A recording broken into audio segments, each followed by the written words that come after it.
tadi kita sudah tahu bagaimana infeksi atau beberapa infeksi yang bisa menyebabkan keputihan menjadi abnormal. Nggak normal ya kami ya. Iya. Nah itu baru 2 kami. Ada lagi kami? Ada lagi sih. Ada yang namanya infeksi Streptococcus. Nah ini adalah satu jenis bakteri ya, yang biasanya terdapat pada 1 dari 4 wanita sehat. Jadi artinya sudah ada di dalam vagina wanita 1 dari antara 4 wanita sehat gitu. Jadi sebenarnya kalau dia tidak terlalu banyak, pertumbuhannya tidak terlalu progresif, tidak ada masalah sih. Nah, tapi ketika dia sudah menjadi sangat banyak jumlahnya dan daya tahan ibu sedang menurun, itu bisa mengakibatkan infeksi. Bahkan infeksinya cukup serius karena biasanya menyerang saluran kemih ibu. Jadi biasanya infeksinya itu hampir sama dengan infeksi saluran kemih pada umumnya ya. Jadi yang paling jelas adalah pada saat buang air itu terasa perih ya, terasa panas. Kemudian kalau kita bilangnya apa ya, anyang-anyangan ya, sakit di perut ya. Anyang-anyangan itu istilahnya kayak mau buang air tapi keluarnya cuma sedikit gitu. Tapi abis itu kayaknya kepingin buang air lagi tapi dikeluarin sedikit. Nah seperti itu. Jadi memang ciri-cirinya seperti infeksi saluran kemih pada umumnya. Nah, namun awalnya Streptococcus ini bukan langsung menyerang pada saluran kemih ya, tapi berawal dari saluran reproduksi atau liang senggama ibu di vagina. Nah, biasanya infeksi ini pada saat persalinan bisa menular pada bayi kalau dari jalan lahir yang normal ya. Nah, biasanya dokter akan memberikan antibiotik pada saat proses persalinan atau menjelang proses persalinan. Kalau ya kayak anyang-anyangan gitu kan kami agak-agak sama dengan ini ya, apa tanda-tanda sakit ginjal gitu juga kan sakit dikit keluarnya gitu kan. Iya. Benar. Nah, jadi karena begini, seperti yang saya sebutin tadi Mbak Rin, jadi yang namanya bakteri itu kan dia berjalan. Nah, jadi kalau bakterinya awalnya di vagina ibu, di liang senggama ibu, nah dia bisa menjalar ke saluran kemih bagian luar. Nah, kalau tidak diobatin, tidak ditanganin, dia akan menjalar lagi ke saluran kemih bagian dalam sampai nantinya mencapai ginjal. Nah, jadi infeksi pada ginjal itu bisa juga diawali dari infeksi di vagina liang senggama ibu atau di infeksi saluran kemih bagian luar. Jadi makanya begitu ibu merasakan ada tanda-tanda keputihan yang abnormal, jangan ditunda-tunda untuk konsultasi ke dokter supaya dicari tahu ini keputihannya masih normal atau sudah terinfeksi, kan begitu. Jangan malu-malu. Iya, nggak boleh malu-malu. Kemudian yang satu lagi nih yang sering menginfeksi pada ibu hamil itu adalah trichomoniasis. Nah, kalau bakteri penyebab trichomoniasis ini ya dia hidup dalam vagina ibu dan bisa ditularkan melalui hubungan seksual. Jadi dapat dari pasangan maksudnya. Jadi ibu tertular dari pasangannya. Nah, gejalanya ini biasanya cairan keputihan yang keluar itu berbuih. Ya, berbuih, kemudian warnanya kuning kehijauan dan baunya busuk. Bukan menyengat lagi, tetapi berbau busuk gitu ya. Ada rasa gatal dan terbakar saat melakukan hubungan seksual dengan pasangan. Nah, yang ciri-ciri seperti ini harus segera ke dokter dan ini biasanya akan diberikan antibiotik. Nah, pemberian antibiotik pada ibu hamil itu nggak boleh coba-coba Mbak Rin. Karena tidak semua antibiotik yang ramah terhadap janin.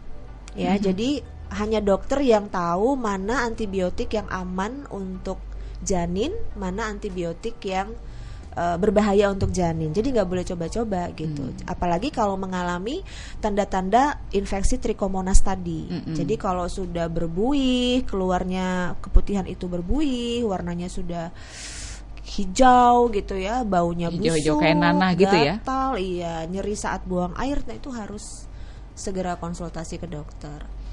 Kemudian kalau terjadi pada usia kehamilan yang belum aterem, belum cukup bulan ya, kurang dari 37 minggu, nah itu biasanya bahkan bisa berubah menjadi lebih cair ya, mengandung darah atau berubah warna menjadi merah muda atau kemerah-merahan.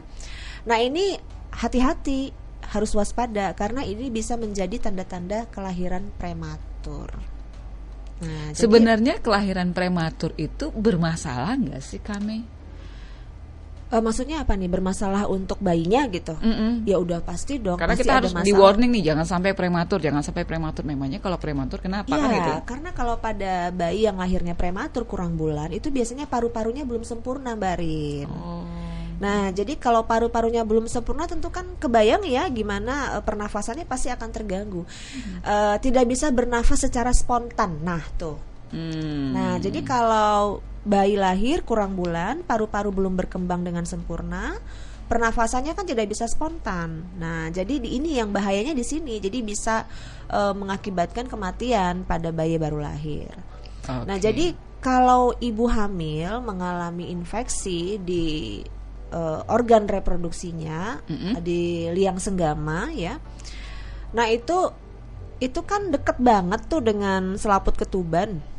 Ya, dan bakterinya juga bisa masuk melalui pembuluh darah ibu. Nah, jadi wajar kalau tidak hanya berdampak pada ibu, tapi juga akan berdampak pada janinnya.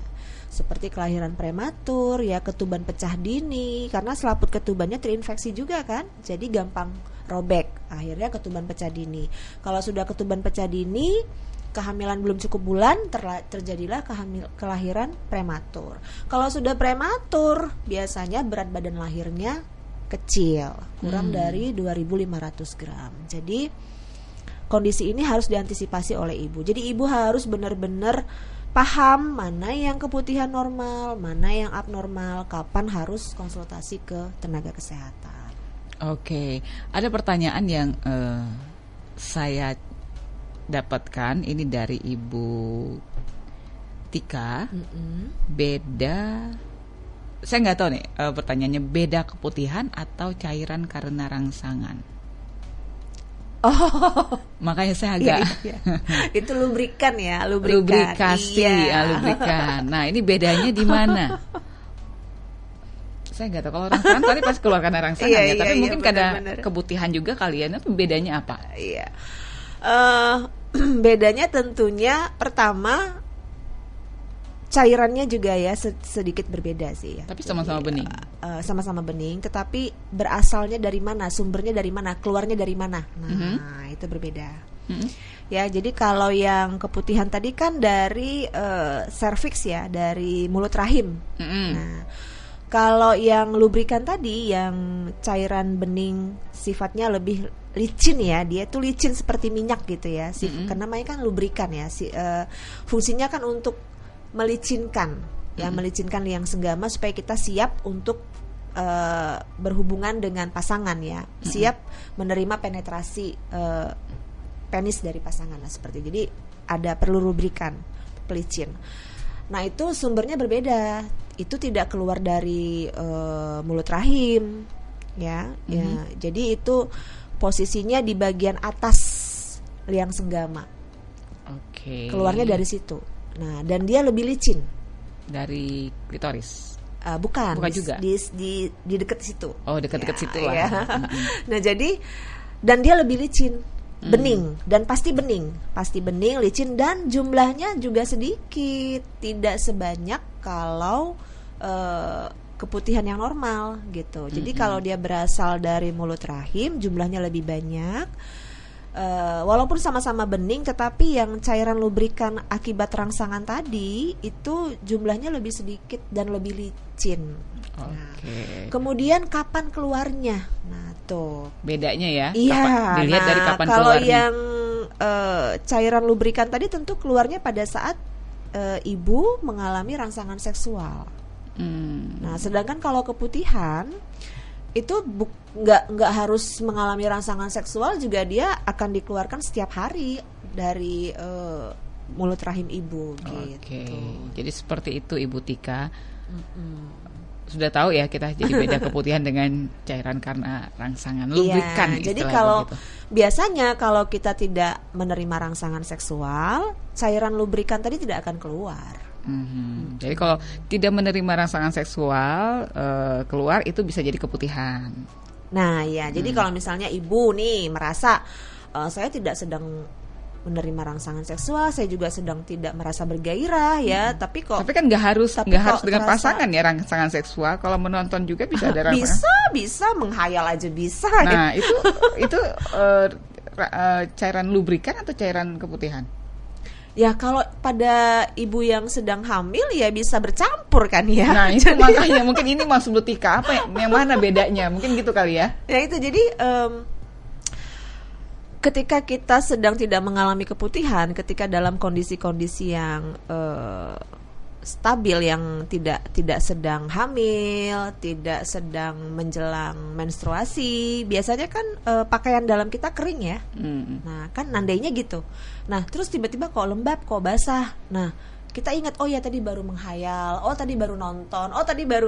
Nah itu kan sudah tahu tuh kenapa gitu. Nah tapi kalau pertanyaannya sedang hamil, nonton. Pokoknya intinya cairan lubrikan itu keluar ketika kita mengalami rangsangan seksual. Intinya itu. Iya. Ya. Nanti gimana cara mencegah dan mengatasi keputihan abnormal saat hamil di sesi berikutnya sekaligus kita simpulkan ya, sahabat Sonora. Kita akan kembali sesaat lagi.